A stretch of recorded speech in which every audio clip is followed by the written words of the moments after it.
Her mocking smile says it all. My name is Luka. I live on the second floor. My name is Luka. I live on the second floor. It sounds simple, innocent, maybe even charming. A quiet neighbor, a lonely kid, maybe a little misunderstood, but harmless, right? That's what most people thought when Luka started playing on radios across America in 1987. It didn't scream at you. It didn't make headlines. It whispered, gently, repeatedly, like a child trying not to make noise in a house where raising your voice could get you hurt. But behind that whisper was a scream that no one wanted to hear, because Luka wasn't just a name, it was a warning, a message hidden in plain sight, a cry for help disguised as a pop song. And for decades, listeners either missed it or didn't want to believe it. But what Suzanne Vega really wrote was something no one had dared sing about before. And once you know the truth, you'll never hear the song the same way again. So who was Luka? And what was happening behind that apartment door? You're about to find out. If you're drawn to the haunting truths hidden inside your favorite songs, hit subscribe. Behind the Hit brings you the stories nobody else dares to tell. Like, comment, share, and don't miss what's coming next. In 1987, Suzanne Vega wasn't supposed to have a hit. She wasn't flashy. She didn't wear leather or sequins. Her voice was soft, almost unassuming. Her lyrics were poetic, sometimes cryptic. And her look, more bookshop than billboard. Yet, out of nowhere, a strange little song called Luka started climbing the charts. Just don't ask me how I am. Just don't ask me. It didn't sound like anything else on the radio. No pounding drums, no blazing guitars, just a simple acoustic rhythm and a calm voice speaking from the perspective of a young boy. My name is Luka. I live on the second floor. That line alone made people curious. Who was this Luka? What kind of song begins with an introduction like that? Radio DJs embraced it as a quirky, almost folky tune about a shy kid living upstairs. Listeners nodded along to its gentle beat without really listening to the words. And maybe that was the point. Because in between those soft verses were lines like, "They only hit until you cry, and after that, you don't ask why." They only hit until you cry, and after that. Not metaphor, not exaggeration, a child describing abuse, casually, quietly, like it was normal, but hardly anyone noticed. And those who did, they wondered, was this fiction? Or was Suzanne Vega trying to tell us something we weren't ready to hear? What inspired this haunting story? Was Luka based on someone real? And why disguise such a brutal truth inside such a beautiful melody? The answers start with Suzanne herself, and what she saw when no one else was looking. Suzanne Vega has always been an observer. Growing up in New York City, she was quiet, introspective, more likely to notice what wasn't said than what was. And in her building, like many others, there were sounds that neighbors tried to ignore, thuds, shouts, crying behind thin apartment walls. Maybe you've heard those too. But there was one child in particular, quiet, withdrawn, always seeming to avoid eye contact. A boy who moved like he didn't want to be seen. He never had bruises on his face. He didn't speak up in school. But something was off.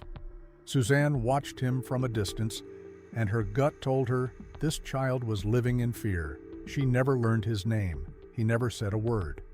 But in her mind, he became Luka, a symbol of all the children hiding in plain sight. And that's when she asked herself the question no one else was asking. What would that child say if he could? The answer would become one of the most quietly devastating songs of its generation. But first, Suzanne had to break an unspoken rule, one that music, society, and even radio stations were not ready for. By the mid-1980s, pop music had a formula. Even ballads, sad ones, were supposed to be romantic, nostalgic, maybe mournful in a poetic way.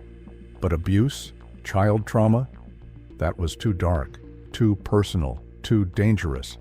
At the time, there were no major hits about domestic violence. It simply wasn't done. Suzanne Vega knew this. She knew her label might push back. She knew listeners might recoil. And still, she wrote Luka, not to shock people, not to stir controversy, but to make people listen. She wrote it in a deceptively gentle tone, because that's how children talk when they're scared. She gave it a melody that wouldn't scare people away, because if she screamed, no one would hear. Yes, I think I'm okay. I walked into the door again.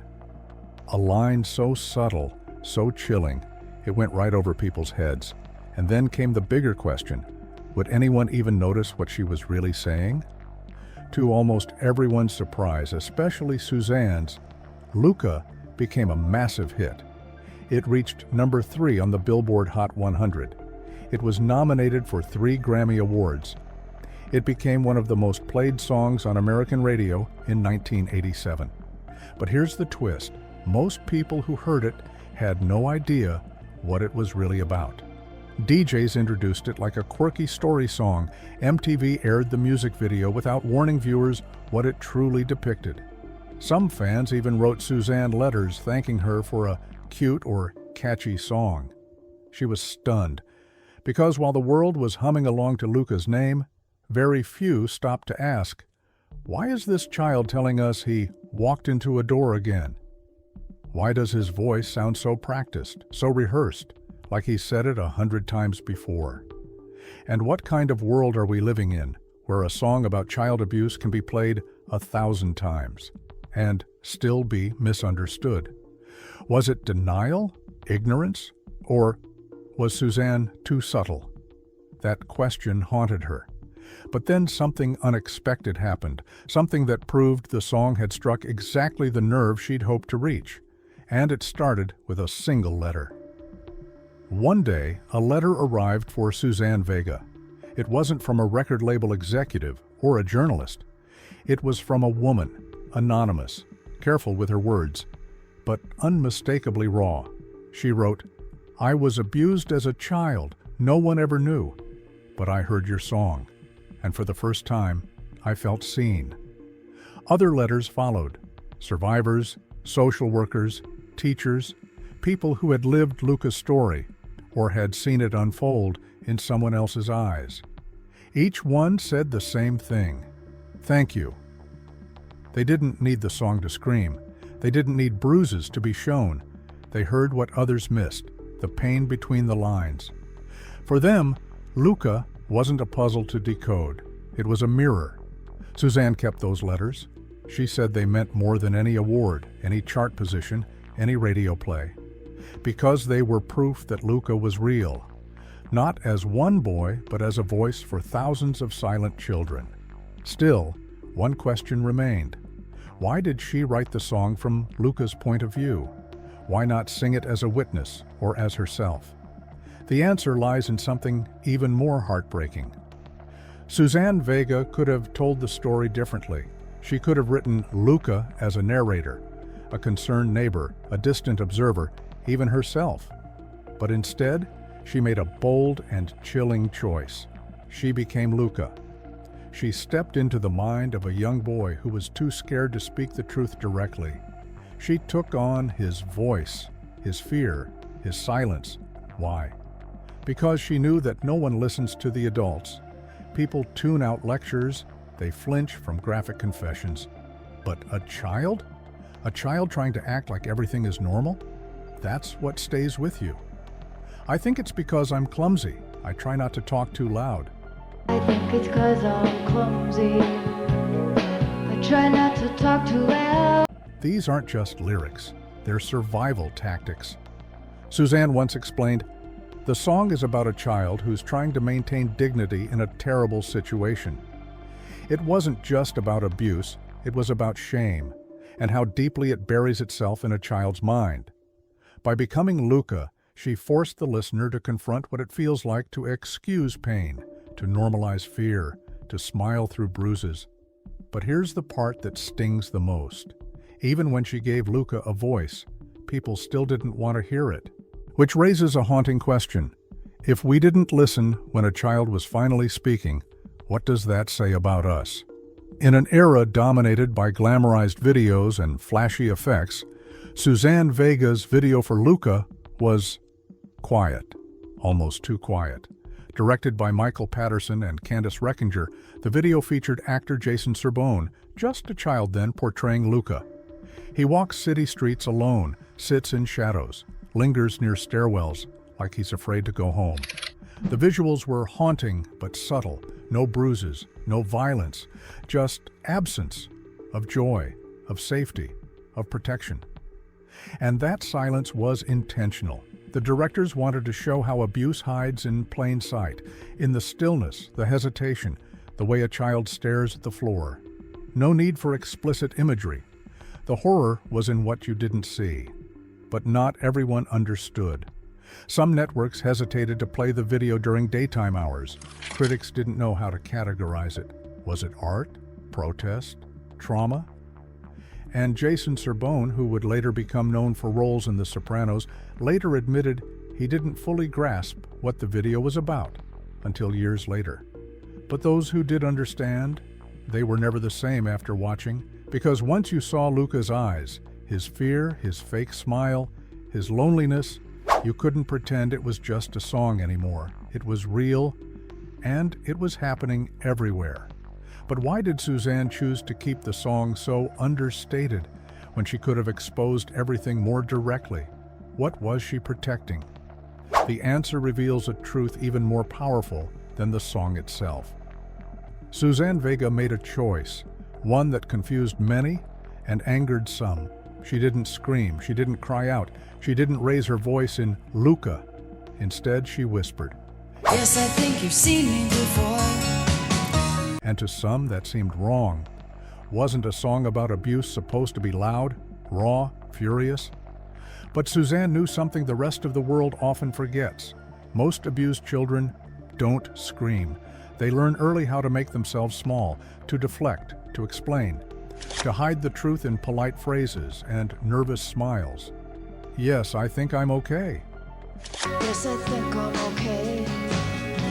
That line alone captures it all. The denial, the fear, the need to pretend everything is fine, because screaming might only make things worse. Suzanne mirrored that in her delivery, software measured, controlled. It wasn't weakness, it was survival. And for survivors, that quiet voice felt more honest than any angry anthem ever could. It gave space to the silence they had endured for years. In interviews, Suzanne later admitted, "People have told me that if the song had been more graphic, they wouldn't have been able to listen to it. But because it was subtle, they could hear it. They could finally face it." In a world that sometimes only listens when you yell, Luka proved that whispers can be louder than screams. But the story doesn't end there. Because after Luka, Suzanne Vega had to face something else, something personal, something that made the song even harder to perform as the years went on. As Luka grew into an international anthem, Suzanne Vega found herself singing it night after night. On stages, in studios, on TV, audiences applauded, critics praised her bravery, survivors wept in the front rows. But for Suzanne, something began to shift. Each time she sang those lines, "They only hit until you cry." They only hit until you cry. She wasn't just telling Luka's story, she was feeling it, reliving it, over and over again, and that repetition started to wear on her. In later interviews, Suzanne admitted there were nights when she didn't want to perform Luka at all, not because she regretted it, but because it cost her something. Emotionally, spiritually. She described it as walking into the same dark room again and again, to remind the world it existed. And sometimes she just didn't have the strength to do it. But she kept going because people needed it. Because somewhere in the audience, someone still hadn't told their story, and Luka was telling it for them. Still, behind the applause and the gratitude, Suzanne Vega carried a quiet burden. What happens when the voice you gave to others starts breaking your own? That question haunted her through the years, until one day she wrote a follow-up to Luka, And that's where the story takes its most surprising turn. Nearly 20 years after Luka first whispered its truth to the world, Suzanne Vega did something no one expected. She brought Luka back. In 2007, she released a haunting, stripped-down album titled Beauty and Crime. And buried deep within it was a quiet, almost fragile track called Song of the Stoic. 18 years of pain upon my body to the bone. It was Luka's voice again, but older now, changed, weathered. The boy who once said, "I live on the second floor," was now a man looking back at his past with painful clarity. Gone was the innocence. Gone was the polite denial. This Luka remembers it all now, and he's finally naming it. Abuse, isolation, rage, survival. It was the confession behind the original song, the hidden truth that Luka only hinted at. This wasn't just a child in pain, it was a child who learned never to show pain at all, and now, as a man, he's still trying to make sense of what was taken from him. Song of the Stoic didn't make the charts, it wasn't a radio hit, but it didn't have to be. It was a gift. From Suzanne to Luka, from Vega to the real children who lived through what the world ignored. A final answer to the question she first asked in 1987.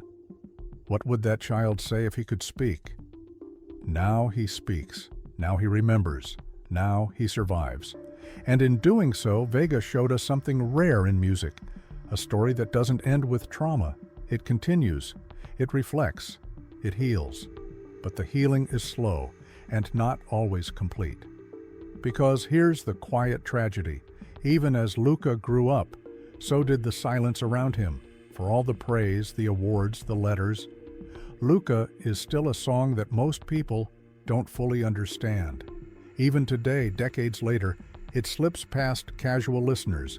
It plays on classic radio stations like any other 80s hit. People hum the melody. They nod to the rhythm. Some even smile when they hear it.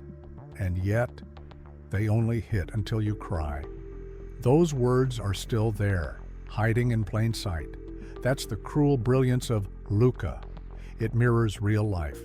Because in real life, pain doesn't always shout. It whispers. And society often looks away. Suzanne Vega didn't just write a song. She cracked a door open to a room no one wanted to enter.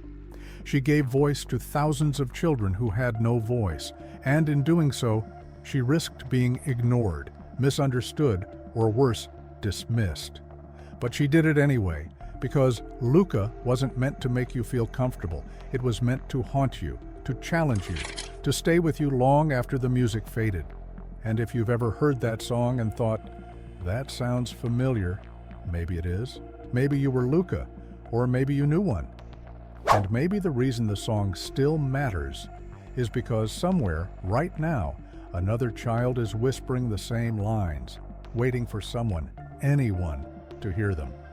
And that, more than any chart position or Grammy nomination, is why Luka will never be just a song. It's a reminder that the most dangerous wounds are the ones we can't see. You'll never hear Luka the same way again. And maybe that was Suzanne Vega's plan all along. If this story moved you, even quietly, don't let it end here. Like, share, leave a comment. Tell us what you heard when you first listened to Luka. And if you want more stories like this, songs with hidden meanings, untold truths, and haunting echoes, subscribe to Behind the Hit. Because some of the biggest hits in music history, they weren't written to entertain, they were written to survive.